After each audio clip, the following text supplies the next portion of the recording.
Hi, I'm Wap Canoe. I'm Anishinaabe from the Ojibways of Enigaming First Nation in Ontario. Welcome to Eighth Fire. It's been about 500 years since your people first met my people, and things look a little bit different. Let's face it though, our relationship still needs a lot of work. Some people call it reconciliation, some people call it the Eighth Fire, a First Nations prophecy that says that now is the time for all people to come together and build a new relationship. If not, things could get a little awkward. After all, Aboriginal peoples are Canada's fastest growing population, and more than half of us now live in the cities. So come meet the neighbors. And I promise, honest Injun, no guilt trips, maybe even a few surprises.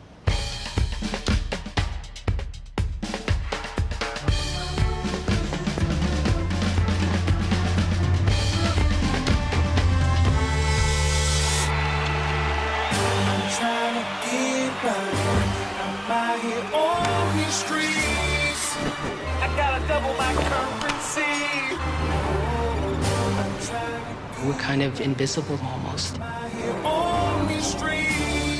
The only time when we're really noticed is when something's going wrong. Death rate, poverty, and alcoholism. I don't see myself as an Aboriginal being any of those statistics. When I hear from other Canadians that we as Aboriginal people should just get over it, I often think that they probably haven't heard enough. The biggest opportunity right now is young people in the city. Nobody's gonna go nowhere. Everybody's here to stay. Now, how do we work it out together? It's true. We're not all hidden away on reserves anymore. Here in Winnipeg, 1 in 10 people is either First Nation, Inuit, or Métis. That's the largest Aboriginal population per capita of any Canadian city. But how do we form a new relationship if we don't know each other? Almost half of urban Canadians say that they have little or no contact with Aboriginal peoples, and when they do, it's often negative. Yet, if you look past the streets, you'll find the cities are buzzing with our culture, creativity, and energy.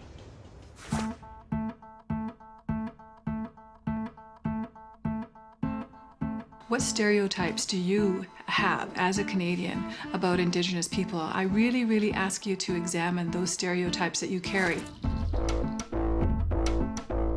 You may not have ever met an Indigenous person in Canada before, and I meet many people who haven't, but they do know our stereotypes.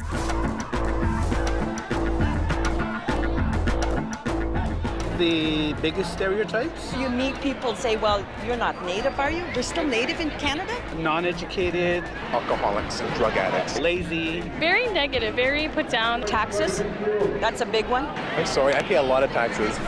Wow! And that's just for starters. But we all know that those are just comic book caricatures.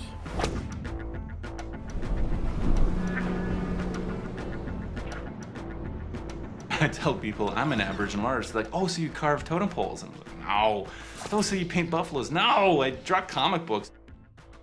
It's like, Indians draw comic books? And I was like, yes, it's not a ridiculous notion to think that, you know. Steve Sanderson, who is a Plains Cree from Saskatchewan, isn't drawing buffaloes.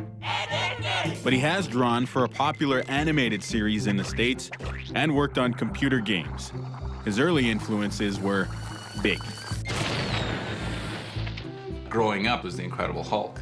I was just fascinated with the Hulk. I mean, there was a million photos of me growing up wearing my Incredible Hulk swim trunks or my Incredible Hulk t-shirt, you know, like I was just fascinated by the Incredible Hulk. Okay, you can see his superhero influences, but these days he's drawn to telling stories that affect Aboriginal kids in Canada, like suicide, adoption, diabetes, and the different ways stereotypes work. The most classic idea of a positive stereotype of Aboriginal people is a noble savage, you know, the really cool, really handsome, you know, rugged Indian. And as much as it is appealing, it is limiting, because it's an idea that keeps us stuck in a certain time. We're no more or no less than that. And it's from 200 years ago. Meanwhile, I work on a computer. I'm doing comic books 100% digital, you know what I'm saying? Like, I'm not using Flint here, you know? In the modern metropolis of Toronto, a managing partner in a law firm finds it's not that she's a woman, but that she is Maliseet that surprises people. I have tended to notice that when I first identify as an Aboriginal person and then someone finds out that I'm also a lawyer, I tend to get a very strong reaction. People are very impressed and like, oh, wow, that's amazing and good for you. And I can't help but feel like if they just thought I was a white person, that it wouldn't be that big of a deal. More of us are joining the middle class, even though a lot of people think we're all poor and living on the street. And think young. Half of Aboriginal people living in the cities are under 25, the fastest growing population in Canada. They could be the future workforce. Problem is, too many Canadians think they're all gang members. Let's get it cracking! Let's check out the story of some young guys that seem to fit that stereotype. Winnipegs Most! Gangsters, rappers, three guys. Let's go! So what you in it for? John C., Brooklyn, and Charlie Feta. So what you in it for? They call themselves Winnipegs Most. In a few short years, they've gained a lot of attention. It's crazy when you get kids singing our stuff. It's like, I think that means more than the money to me. It's like, you know, I'm actually changing the way people think and changing the way, you know, and hitting people's hearts.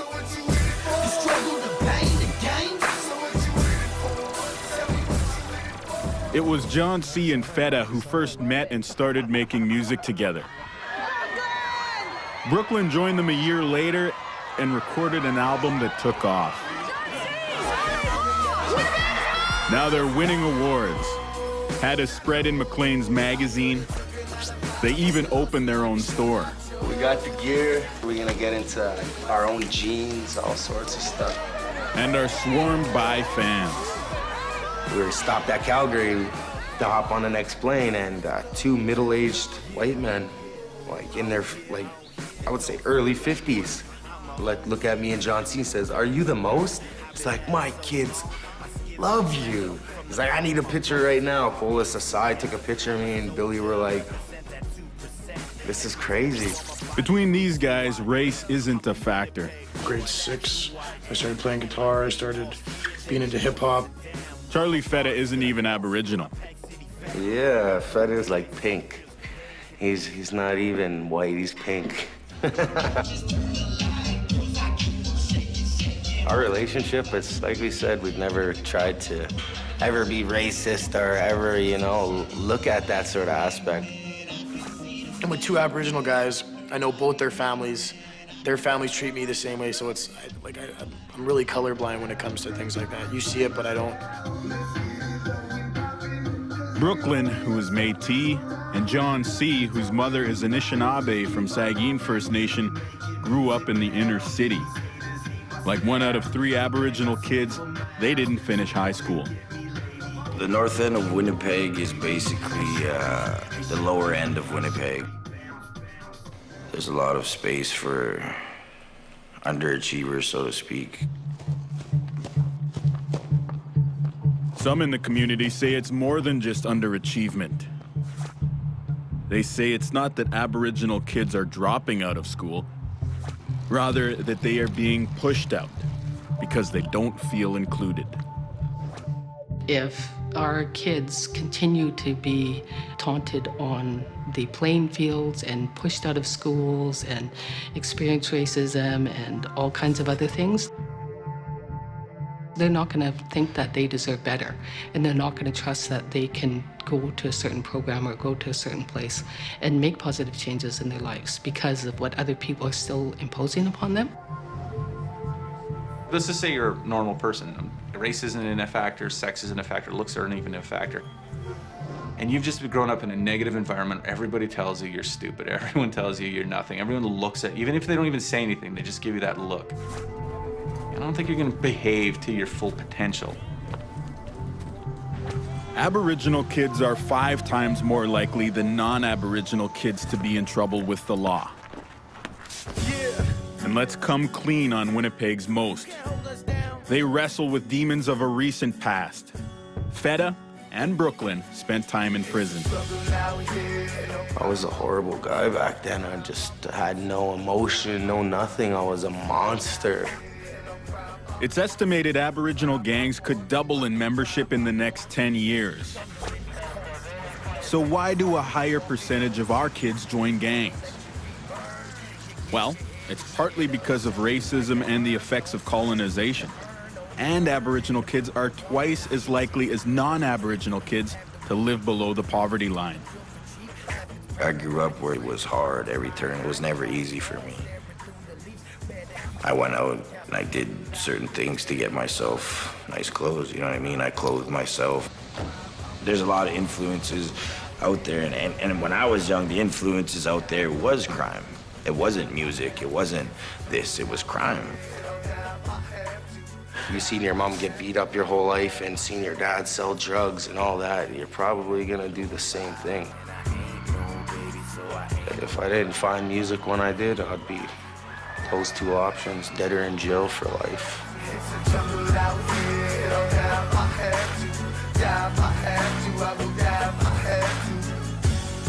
Indigenous youth are caught between two worlds, and they're suffering the results of this alienation and this ignorance and all of the kinds of violences and abuses and pathologies and diseases and all these things that are happening to a much higher degree to our youth than to other people. So what is it that was lost, that leaves Aboriginal peoples caught between two worlds, that leaves more in poverty, out of school, and in trouble with the law? The source can be directly traced to our colonial history. Way back in 1876, the new government of Canada passed the Indian Act, which made Indians wards of the Crown. The Indian Act controlled our lives. We were forbidden to practice our traditions or speak our language. Our ceremonial items were collected and burned. We weren't allowed to leave the reserve without a pass, and we couldn't go to university unless we gave up our Indian status. Indians were forced from their land and given tiny little spaces called reserves, which were controlled by government agents.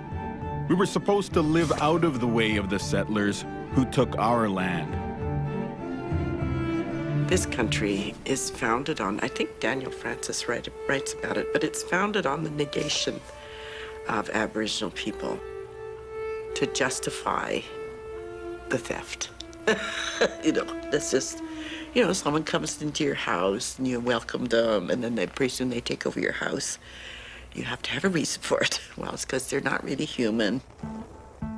And because we were cleared away from cities, most people don't even know whose land their suburban dream home has been built on. You're driving around, you're walking around, you're like, well, these people have a nice life here. It'd be nice if they acknowledged that they're on our territory, much less give it back. But, you know, that ain't gonna happen tomorrow. But at least they could acknowledge it and not just try to wipe us out psychologically and say that we're just like everybody else. Much of the reserve land we were stuck with was not exactly prime land. You couldn't really make a living from it. So some people started to move out of reserves, seeking a better life in the cities, but were treated like strangers on their own land. So people were just like, okay, we have Native people, we have Indian people, they come out of the bush, they dress funny, they look funny, they smell funny, but then it's okay because they come in and they go back in the bush. But more and more in the 70s, Native people started to come in the city, in town, but settle in town. So now it was starting to be a little bit more awkward for the non-Native population. So leaving the community for many is leaving behind struggles and problems and difficulties and crises. Thinking that the city is the El Dorado of a new life, but more than often you find yourself isolated, you find yourself alone, and you find yourself marginalized.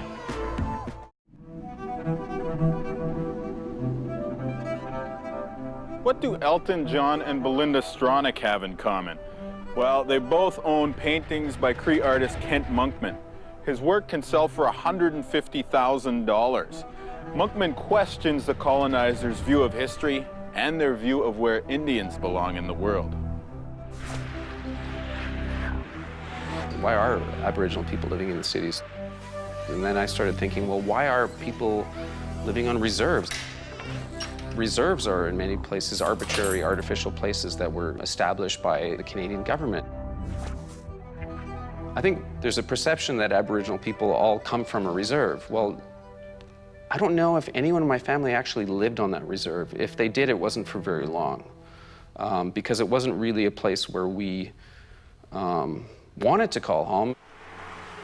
I think a lot of Aboriginal people at some point, want to live in the cities, and I think that was certainly the case in my family. It was a very deliberate choice to create opportunities for us to get a good education, to have opportunities to get music lessons and go to the art galleries and basically participate in the world. And boy, does Kent participate. He's a multimedia artist who is breaking stereotypes and tearing down boundaries with his videos and paintings of his alter ego, Mischeif Eagle Testicle. His subversive work is shaking up the relationship with the colonizers from Montreal to Paris. One of the main themes that I deal with in my work is sexuality and colonized sexuality. Coming out as a gay man and, realizing that in our own cultures, we had an openness to diverse sexuality that somehow got stamped out by the Europeans who didn't understand it. With Mischeif as the subject, Kent's art appropriates the work of 19th century artists like George Catlin, who idealized Native Americans in his paintings. Kent stands those romanticized ideas on their head.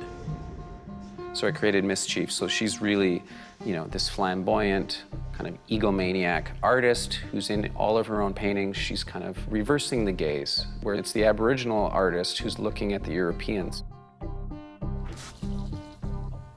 I'm dealing with an art history, a tradition of making art in North America that really was about obliterating Aboriginal narratives. There was such a strong will to disappear us from the places where we lived, the places where we were born. Our present is informed by our histories, and we have to engage with these histories to understand why we are where we are right now. I thought about it one day, and I realized, okay, so my father went to residential school. His father went to residential school. His father didn't go to residential school because he was still an Indian that was like living off the land, that wasn't starting to get grouped up at the time that reservations were being made. My great-great-grandfather was a full-on buffalo hunting Indian. You know what I'm saying? That's only 4 generations. That is not a lot of time. Residential schools. That screwed up government idea to take children away from their families in order to kill the Indian in the child. That attempt to assimilate us by destroying our languages and cultures didn't work. But by the time the last school closed in 1996, it did manage to devastate our families.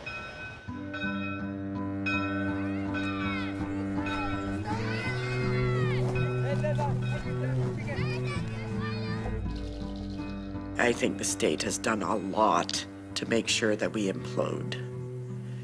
And all the forces that were set to work, residential school was one of them, but there were a lot of different ways of ensuring that we didn't come out of this unscathed. Then they could say, well, look, they're all drunk. Once you sanction theft, once you sanction the alienation of an entire people, once you illegalize and render illegitimate everything about it, once you paint the face of the person with negative stereotypes and you say that that's okay. Once you've done that, everything else becomes that you do that's destructive becomes okay. And so the social pathology, as they say, it's gonna keep getting worse because Native people see a vision of Canada which they just cannot accommodate. The effect is huge. The tsunami of generational effects are occurring now. And my mother certainly never talked about it. If we tried to raise it with her, she would get extremely angry. As a result of her own mother's experience attending residential school, Leslie Varley has dedicated her life to breaking down barriers that prevent Aboriginal peoples from accessing good health care. That way, they can heal from the trauma. There's a lot of internalized depression in Aboriginal people, and that's part of the challenge, having to heal ourselves. I don't think I would do this, if we were all a really healthy Aboriginal community and we were all thriving and, I wouldn't be doing this. I'd be a gardener. The land that our school is located on right here, this is traditional Anishinaabe homeland. The education of Canadians, I think, is by far the most important thing. They really need to know and understand what we've been through. And then they need to engage with us about what we need to do to make things better for ourselves. The irony of this all is that it's far more expensive to keep us contained in the downtown east side of Vancouver than it is to work with us to become integrated into Canadian society. The largest concentration of homeless Aboriginal people in Canada live in Vancouver's downtown east side. Leslie's brother is one of them. We're just lazy, good for nothing downtown east siders. You kind of get thick skin after a while, you just ignore it. Herb Dixon worked most of his life on fishing boats around the world. But when the work dried up, he returned to Vancouver and couldn't find a job. As I said, it's not the Taj Mahal, but it's a roof over my head for now. Like his father before him, he fell into a world of alcohol and drug addiction. I got tied up in my addictions and I lost it. It's my own fault. I don't blame anybody for it except myself. One of the things I know about my brother is that he's always making a plan to get out of there, to get a job, to find somewhere else to live, gotta get out of here. Once you're there, it's very difficult to pull yourself out of the downtown east side. People in inner cities who are caught in this web are not only there because of their own failings. They are partly there because of failings of society. Schools have failed to give them good educational attainment. There's not enough opportunity for them to integrate into the workforce. There isn't necessarily always safe housing and real estate that can support them. I just let him live his life. I know he's had issues with addiction to crack cocaine, and I don't like it, but there's really nothing I can do with that. But just be there for him when he reaches out to me. Herb Varley is also struggling in the downtown east side. He's trying hard to stay out of the life his father has fallen into. He's taking advantage of programs at the Urban Native Youth Association, a place that gives him new skills and training to become part of a community. It's just fantastic, and you see how much, if you have meaningful opportunities and culturally relevant programming and people who are just willing to listen, what kind of a difference it can make in the life of a young person. So Herb is a walking example of, how much people can change. He has branched out into photography, and this is opening night at a local art gallery, where his exhibit deals with the time he was briefly homeless. One of the things we came to realize in this project is many people that are homeless are struggling with addiction issues. But he's no longer sleeping in doorways. This is where I live now. It's just a room, and this is 12 by 14.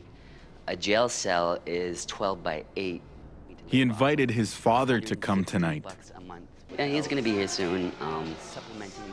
I don't think he's actually ever really attended too many of my shows. But, you know, tonight's a start. His auntie Leslie showed up, and he still holds hope for his father.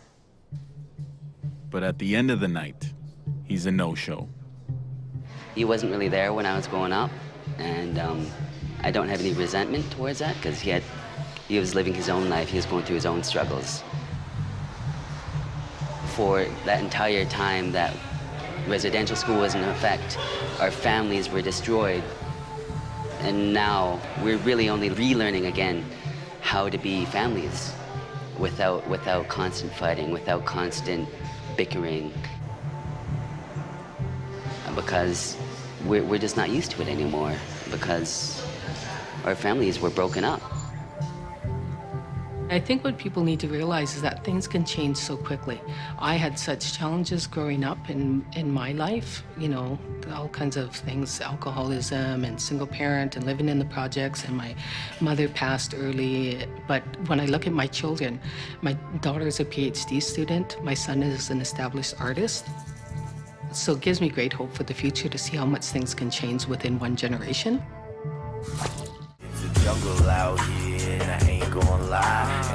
Here in Winnipeg, Brooklyn is in his neighborhood bar.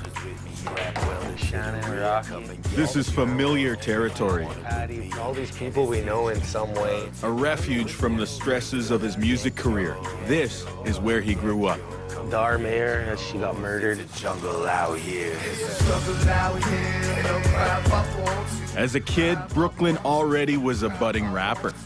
And he was a star athlete on a championship baseball team at his local community center. Yeah, this used to be my rec center. But he says things changed when they tore it down. There's nothing in this area. They're just pretty much forcing kids back into the streets.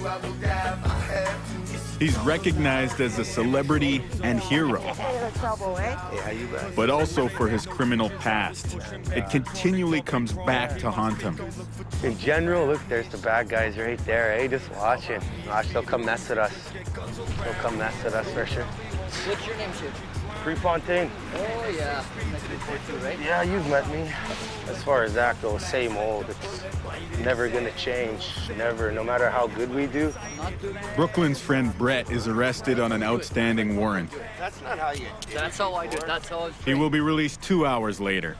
You guys ask about me every time you pull over one of my friends. Everybody. Say, where's Brooklyn, the drug dealer? Everybody. You ask my brother. He got pulled over by you, and you asked him, where's the drug dealer at? See that guy driving my car? Yeah. I stopped him, too. Yeah, he's a black guy, I guess so. Oh, my God. Okay. It's either Indians or black guys then. Come on. It's like the same old shit. Like, you guys think we're up to Nope. something no we're, good, we're, you know? we're in the neighborhood. We're rolling around, and we come into contact with I make people. music now. That's Well, all I I'm do. glad to hear that. I change kids' lives, and I try to change my own in this, you know? And I change kids' lives, too, in this neighborhood by being out here day and night, making contact, making sure people are safe. So it's not This is the delicate dance that Aboriginal youth and police often do on the city streets. Yeah, that's continuous, man. Honestly, I'm so sick and tired of the stereotype. Everyone is sick of the stereotype. Everyone wants things to change. But how do we do that? As an Indigenous person, I have to know where I came from. And where I came from, again, less than 200 years ago, was the land. The land and the people were so interconnected. What's the core thing that the land gives them? The land gives them wholeness and completeness. Well, let's figure out a way to give them that experience. No one says you have to pack up and move out to the bush, but you have to have a connection, you have to interact, and you have to draw spiritual and psychological sustenance from that. And then you can go and continue on in the life that you've chosen for whatever reason in an urban environment. That connection to the land is important for many, no matter how cityfied. Even Jordan Tutu, the first Inuk ever to play in the NHL, Here's a steal, Jordan Tutu! needs to go back to his roots. Obviously, the game has brought me to many places where I've never expected to be. going to cities where it's just 24-hour nonstop. It's, you know, how do people live like this? When the hockey season ends, he leaves the big city and connects to his home community in Rankin Inlet. What are you in school here, or what? I'm starting grade 1.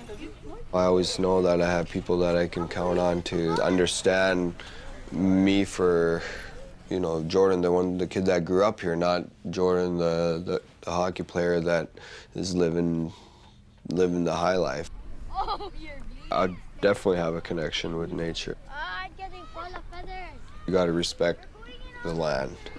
You know, you really become a humble person when you appreciate what's given to you out there. Because, you know, down south, everything's just so fast-paced. For me, we can be a Native person that has a foot in the bush and a foot in the city, but really be who we are and in a modern world and being contemporary and modern. Ideally, I would be very close to the land in order to practice some traditions. Given that I'm in the city, I obviously can't do that, but I still have a very close relationship with my creator, and that's something that I believe I'm able to do anywhere.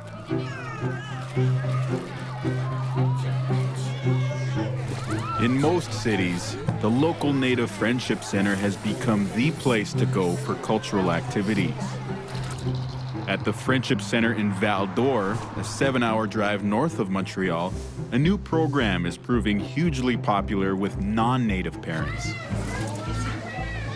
An Aboriginal daycare where Native and non-Native kids play and learn about Native culture together.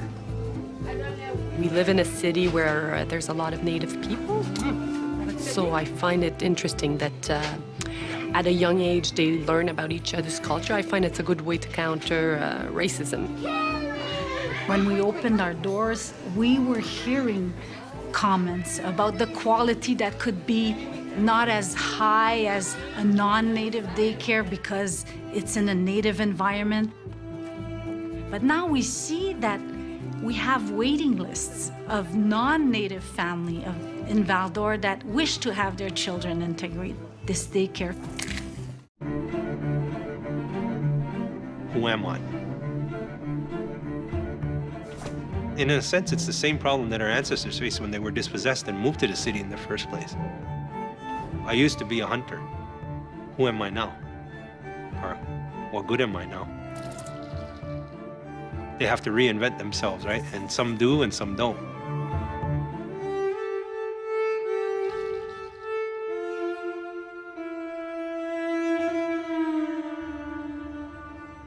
Many Aboriginal people have lived in the city for generations with little connection to the culture. So many of our youth don't know their pasts or how colonization affects their lives. The boys from Winnipegs Most want to understand their past so that they can move forward, but how do you do that? Well, they say wisdom lies with the elders.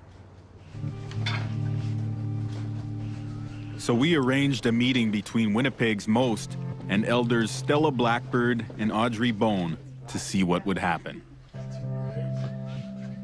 Not knowing about my Aboriginal culture comes from my grandmother and my mom being in residential schooling and the stuff that was going on there where they were forced to be ashamed of who they were. Yeah, it's a long struggle. But then you're well on your way. There, you're starting to think about it. Our grandfathers, our grandmothers, they were not allowed to practice their ceremonies. They thought they took it all away from us, but you can't take away something you can't see. And that's our spiritual way of life. And we have that today. They couldn't take that away from us, and they never will. I know it's going to take long, you know, for people to accept us. It's like that all over. I go in the store, I'm always being watched. You know, like I'm going to put something in my purse. Today, those little things, they just bounce off me. Yeah. Brush it off. If we're looking at things that eroded our sense of who we are, there was also something called the 60s scoop. That's where throughout the 1960s and into the 80s, thousands of kids were taken away from their homes and adopted out, usually to white families. As one report stated, the road to hell was paved with good intentions, and the child welfare system was the contractor.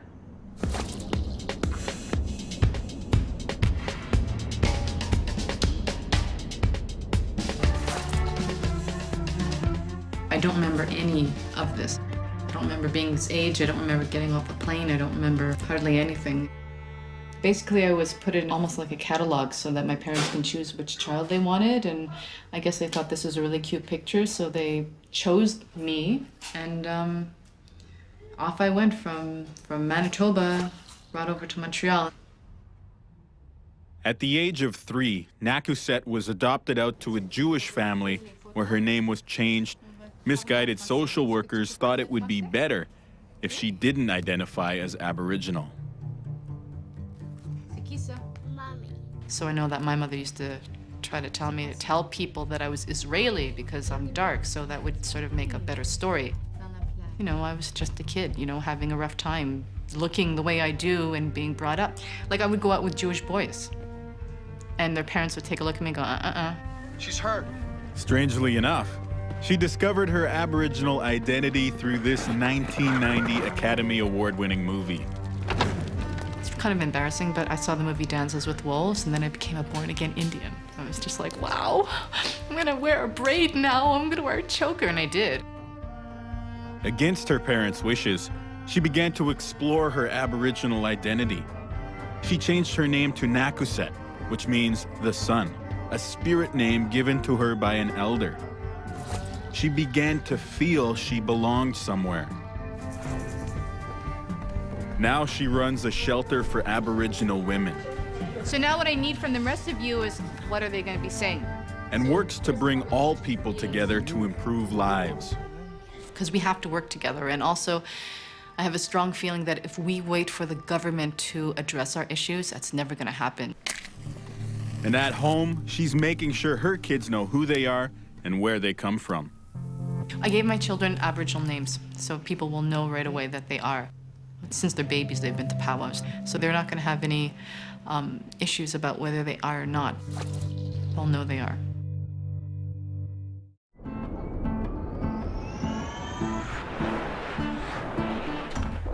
Meet Ron Linklater.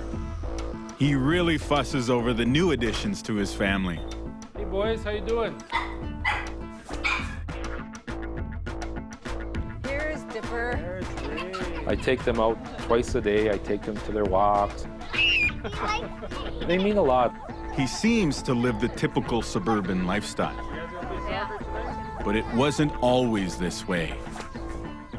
I remember as a young boy growing up in the 60s and 70s being on welfare ourselves and having to go into these places in the city that gave meals out to people.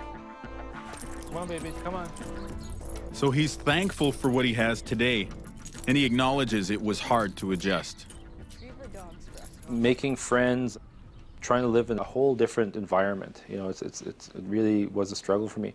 And today I've accomplished that, and even more when I think back. Living in a larger urban center, I'm more successful today, and I know where I am part of a community today, and I try and respect other community cultures, other people that I meet in our neighborhood, for instance, get to know our neighbors, those sorts of things.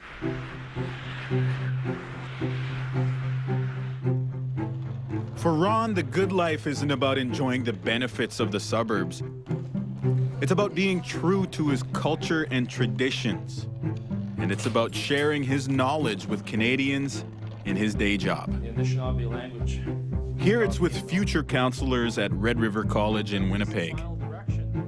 It's like they didn't know about our history yet. Growing up, you start to understand who you are as an Aboriginal man now. Once they started to realize that history or started to learn about that history, it started to change their attitudes towards the people, and for the better. So is it they were affected by residential school, or there's no way to resist that kind of life? Some of his students are new immigrants. He finds that some quickly adopt society's negative stereotypes about Aboriginal people. He loves to change their attitudes. Before, I had a negative assumption about these Aboriginal people, but because I didn't know what's going on with their life. Without the class, I perceive them negatively. But when I come to the class, now I know them. Who are they and what they are doing? It seems Ron might just have one of the solutions. Get to know your neighbors. The more you know, the better it is. It's all about education. That means raising the level of education for all Aboriginal people. Educating them in their own history so they can understand the past and begin to heal. It means educating non-Aboriginal people so that they get to know and understand us. It means bridging the divide between cultures, small steps, like here in Toronto, Winnipegs Most reaching out to mainly non-Aboriginal audiences. And it's about allowing Aboriginal culture to flourish rather than trying to kill it. It means adapting to specific needs, like this clinic in Val d'Or that respects Native cultures.